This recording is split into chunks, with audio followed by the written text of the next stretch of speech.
50,000 বাড়িয়ে ব্যক্তির করমুক্ত আয়সীমা 4 লাখ টাকা করার অনুমোদন দিয়েছেন প্রধানমন্ত্রী। চালু হচ্ছে সম্পদকর ব্যবস্থাও। একই সময় চাল, ডাল, চিনি, খেজুর, ফল ও সব ধরনের নিত্যপণ্যের উপর থাকা উৎসে কর 0.5% নির্ধারণ করা হয়েছে। আগাম আয়কর বসছে অটোরিকশা, মোটরসাইকেল, হেলিকপ্টার, বিমানের উপরও। অনলাইন গেমিংয়ের উপর 25% উৎসে কর বসানোর সিদ্ধান্ত নিয়েছে এনবিআর। অন্যদিকে বিলাসবহুল গাড়ি বা 3,500 সিসির বেশি ব্যক্তিগত গাড়ির অগ্রিম আয়কর 8 লাখ টাকা বাড়িয়ে 10 লাখ টাকা নির্ধারণ করা হয়েছে। তবে 1500 সিসির ক্ষেত্রে তা থাকছে 25,000 টাকাই। মাত্র 10 বছরে 1/3 কমেছে দেশীয় গ্যাসের উৎপাদন। ফলে চাহিদা বাড়লেও যোগান দিতে পারছে না সরকার।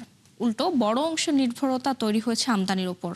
এমন বাস্তবতায় সরবরাহ কমানো হয়েছে বাসাবাড়ি এবং পরিবহন খাতে। আর প্রাধান্য পাচ্ছে বিদ্যুৎ উৎপাদন ও শিল্প কারখানা। বিশ্লেষকরা বলছেন, উৎপাদন না বাড়িয়ে এভাবে চলতে থাকলে নেতিবাচক প্রভাব পড়বে অর্থনীতিতে। রাকিব হোসেনের রিপোর্ট।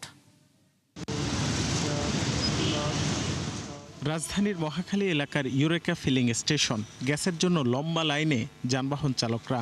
ঘণ্টা দুয়েক অপেক্ষার পর মাত্র 168 টাকার সিএনজি নিতে পেরেছেন অটোরিকশা চালক কামরুল হাসান। সিরিয়ালের সামনে থাকা আরেক চালক পেলেন মাত্র 83 টাকার। মূলত গ্যাসের চাপ না থাকায় যানবাহনগুলোতে মিলছে না কাঙ্ক্ষিত জ্বালানি। আমার গাড়িতে যে গ্যাসের ক্যাপাসিটি তাতে প্রায় 300 টাকায় গ্যাস ঢুকতো, সেখানে 168 টাকা মাত্র ঢুকছে। 2 ঘন্টা সিরিয়াল ধরে আয়া 83 টাকার গ্যাস পাই। এই যে রোদ পড়তাছি, সিরিয়াল এখানে থাকতাছি, সারাদিনে দৌড়াদৌড়ি করতেছে, সিরিয়ালে থাকতে পারি না। ম্যাক্সিমাম পাম্প বন্ধ। আমি নিকুঞ্জতে গেছি, ওখানে বন্ধ। তারপরে কুড়িল বিশ্ব রোডের ওখানে বন্ধ। এখানে আইসা রেল লাইনের পুলিশ বক্স পার হয়ে সিরিয়াল ধরে এই যে মাত্র গ্যাস পাইলাম। ঢাকার বেশ কিছু ফিলিং স্টেশনের অবস্থা এরকম। চাপ না থাকায় বহু পাম্পে বন্ধ রাখা হচ্ছে সরবরাহ। এতদিন জ্বালানি তেলে গ্রাহকরা যে ভোগান্তিতে ছিলেন তা এখন এসে পড়েছে গ্যাসের গ্রাহকদের কাঁধে। লম্বা সময় ধরে অপেক্ষার পরও মিলছে না গ্যাস। পুরান ঢাকার ওয়ারি এলাকার এই পাম্পে অনেক সময় ধরে অপেক্ষা করছেন এই যানবাহন চালকরা। কিন্তু প্রশ্ন হলো, কেন এত অপেক্ষা এবং কেন গ্যাস দেওয়া হচ্ছে না? আমরা ম্যানেজারের কাছে একটু জানতে চাই। আমাদের এখানে প্রেশার কম, যার কারণে আমরা গ্যাস দিতে পারতেছি না। এটা মাসের শুরু থেকেই চলতেছে, যার কারণে গ্রাহকরা কষ্ট পাচ্ছে, আমরাও ক্ষতির মুখে আছি। সম্প্রতি ঢাকার তেজগাঁও, ধানমন্ডি, বাড্ডা, মিরপুর সহ বেশ কিছু এলাকায় বেড়েছে গ্যাস সংকট, যা একসময় সীমাবদ্ধ ছিল কেবল শীত মৌসুমে। ফলে বিপাকে পড়েছেন বাসাবাড়ির গ্রাহকরাও। গ্যাসের অনেক সমস্যা, ঠিক মতো গ্যাস আসে না, পাক করে খাওয়া দাওয়া টাইম মতো খাওয়া, অফিসে যাওয়া যায় না। যে রাতে 11টার পরে গ্যাস আসে রান্না করার জন্য, আর হচ্ছে আবার 3টা থেকে 4টা ভোরে চলে যায় আর কি। তো সারাদিন হচ্ছে, যদিও কয়েকটা বাসাতে থাকে আশেপাশে, সেটা হচ্ছে নিভু নিভু জলে।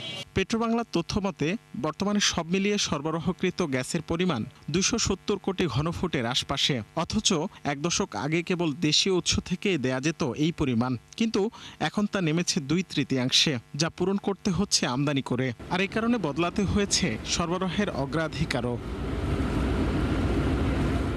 বর্তমানে সিংহভাগ গ্যাস যাচ্ছে শিল্প কারখানা, সার ও বিদ্যুৎ উৎপাদনে। ফলে স্বাভাবিকভাবেই সরবরাহ কমছে আবাসিক ও পরিবহন খাতে।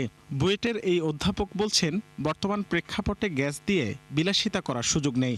এখন কিন্তু আমাদের সেই রিজার্ভ নাই, এবং আমাদের ইম্পোর্টেড হচ্ছে এলএনজি, যেটা ইন্ডাস্ট্রি বা পাওয়ার প্ল্যান্টে যাচ্ছে। অর্থাৎ আমাদের সেই বিলাসিতা করার তেমন সুযোগ নাই। কোনো কনজিউমার পে করছে, ঠিক তার বিপরীতে সে গ্যাস পাচ্ছে না, এটা কখনো অ্যাকসেপ্টেবল না। এটা আমরা আশা করি না। এটা সরকারকে এই ধরনের সিচুয়েশন কন্টিনিউ করাটা ঠিক হবে না। গ্যাস সংকটের পেছনে আরেক বড় কারণ পুরনো পাইপলাইন চুরি এবং অপচয়। রাকিব হোসেন, 71, ঢাকা। নবায়নযোগ্য জ্বালানি খাতে বিনিয়োগ বান্ধব পরিবেশ নিশ্চিতের প্রতিশ্রুতি দিলেন জ্বালানি মন্ত্রী ইকবাল হাসান মাহমুদ। বেজার এক অনুষ্ঠানে তিনি বলেন, সরঞ্জাম আমদানিতে শুল্কমুক্ত সুবিধার পাশাপাশি উদ্যোক্তাদের অন্তত 5 বছরের কর অবকাশ সুবিধা দেওয়ার চিন্তা করা হচ্ছে। এ সময় পাকিস্তানের উদাহরণ টেনে মন্ত্রী বলেন, এই পথে সাফল্য পেয়েছে দেশটি, তাই সেই মডেল অনুসরণ করা যেতে পারে। আগামী জুনের মধ্যে সরকার সৌর বিদ্যুতের জন্য একটি বিনিয়োগ বান্ধব নীতিমালা ঘোষণা করবে বলেও জানান তিনি। এর আগে চট্টগ্রামের মিরসরাইয়ে জাতীয় বিশেষ শিল্পনগরে অবস্থিত সোনাগাজী 130 মেগাওয়াট সৌর বিদ্যুৎ এবং battery energy storage system base PPP প্রকল্প নিয়ে অংশীজনদের সঙ্গে এই কর্মশালার আয়োজন করে বেজা।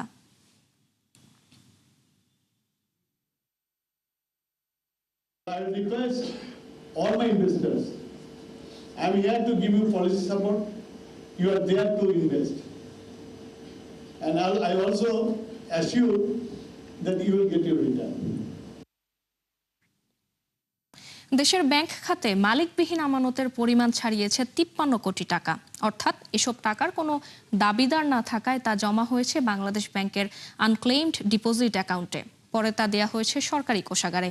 মূলত ভুল ঠিকানা বা ড্রাফট জটিলতার কারণে তৈরি হয়েছে এমন অবস্থা। আব্দুজ্জাহের আনাসের রিপোর্ট। দেশের ব্যাংক খাতে মালিকবিহীন আমানতের পরিমাণ দাঁড়িয়েছে 53 কোটি টাকা।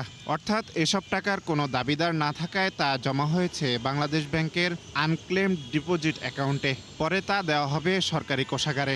মূলত ভুল ঠিকানা বা ড্রাফট জটিলতার কারণে তৈরি হয় এমন অবস্থা। ব্যাংক কোম্পানি আইন অনুযায়ী কোনো হিসেবে 10 বছর লেনদেন না হলে অথবা গ্রাহক খোঁজ না নিলে জমা থাকা অর্থ পরিণত হয় দাবিহীন আমানতে। পরে যার মালিক হয় বাংলাদেশ সরকার। বাংলাদেশ ব্যাংক বলছে সরকারি বেসরকারি বিভিন্ন ব্যাংকে এসব হিসাবে জমা রয়েছে 100 টাকা থেকে শুরু করে লাখ টাকা পর্যন্ত। অনেক ক্ষেত্রেই এমনগুলো খুব ছোট ছোট হতে পারে যে আসলে সত্যিকার অর্থে অনেকে চিন্তা করেন যে এই অ্যাকাউন্ট থেকে ওই টাকাটা উদ্ধারের জন্য যে পরিমাণ পরিশ্রম হবে সেই পরিশ্রম দিয়ে আসলে ওইটাকে হয়তো রিকভার করার প্রয়োজন নাই। বাংলাদেশ ব্যাংক যেহেতু একটা সামগ্রিকভাবে একটা অভিভাবকত্ব নিয়ে এই ব্যাংকিং ব্যবস্থাকে প্রতিষ্ঠা করেছে, সুতরাং তারা এইটাকে ম্যানেজমেন্ট করবে, এটা অস্বাভাবিক কিছু না। অদাবিকৃত আমানতের সবচেয়ে বেশি অর্থ রয়েছে বিদেশি সিটি ব্যাংক এর কাছে, প্রায় 15 কোটি টাকা। এরপর রয়েছে ব্র্যাক ব্যাংক, HSBC, ইস্টার্ন ও সিটি ব্যাংকের।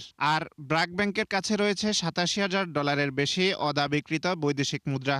সব মিলিয়ে ব্যাংকগুলোর কাছে বিদেশি মুদ্রা রয়েছে $3.5 লাখ মতো। ব্যাংকাররা বলছেন গ্রাহক মারা গেলে, নিখোঁজ হলে কিংবা বিদেশে চলে গেলে অনেক সময় হিসাবের টাকা তোলা হয় না। এছাড়া ভুল ঠিকানা, অনিষ্পন্ন বিল, পে অর্ডার বা ড্রাফট জটিলতার কারণেও পড়ে থাকে এসব অর্থ। কোনো অ্যাকাউন্টে যদি 10 বছরের উপরে কোনো লেনদেন না হয় তবে এটা ডরমেন্ট অ্যাকাউন্ট হিসেবে ট্রিট হয়। তারপর ওই ব্যালেন্সটা বাংলাদেশ ব্যাংকের কাছে দিয়ে দেয়, সরকারি অ্যাকাউন্টে জমা হয়।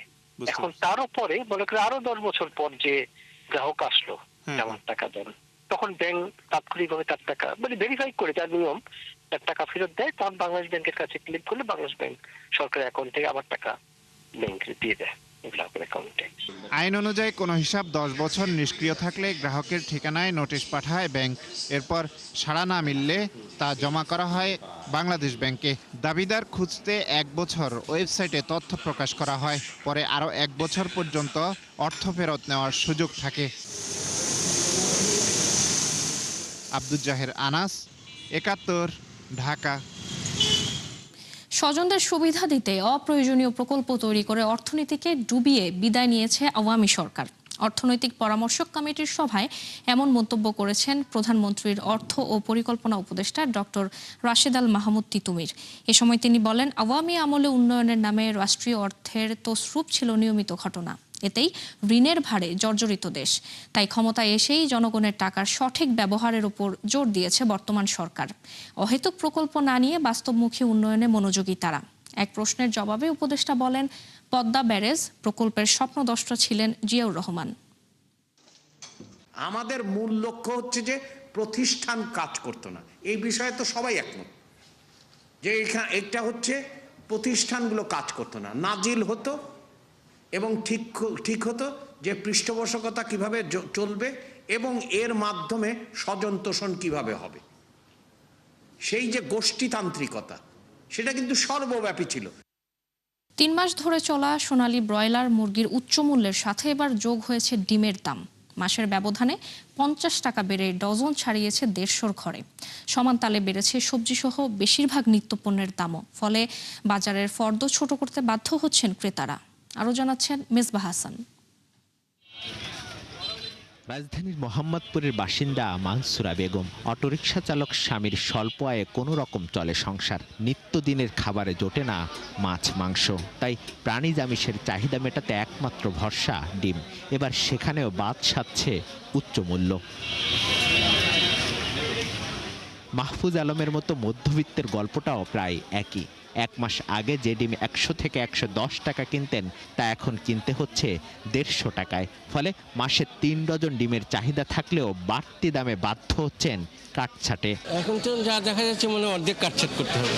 সব কিছুই তো বাড়তি, অবশ্যই এটা এখন মানে কনজাম্পশন কমাতে হচ্ছে ডেফিনেটলি। হিসেব বলছে বছরে 2000 কোটি ডিমের চাহিদার বিপরীতে উৎপাদন প্রায় 2000 কোটি পিস। ভোক্তাদের অভিযোগ, বাড়তি উৎপাদনের পরও ব্যবসায়ীদের কারসাজিতে পড়তে হয় ভোগান্তিতে।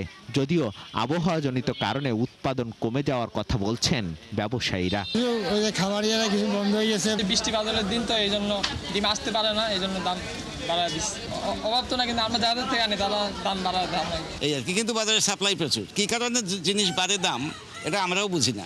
বেশ কয়েকদিন ধরে উচ্চ মূল্যে বিক্রি হচ্ছে শাকসবজি থেকে শুরু করে মাছ, মুরগি ও নিত্যপণ্য, যার লাগাম টানা যাচ্ছে না কোনোভাবেই। কঠিন বাজারের অবস্থা। সিন্ডিকেট যে পর্যন্ত না ভাঙবেন, সরকার যে পর্যন্ত পদক্ষেপ না নেবে, সমস্ত কিছু রোলার এগুলো জনগণের উপরে পড়বে।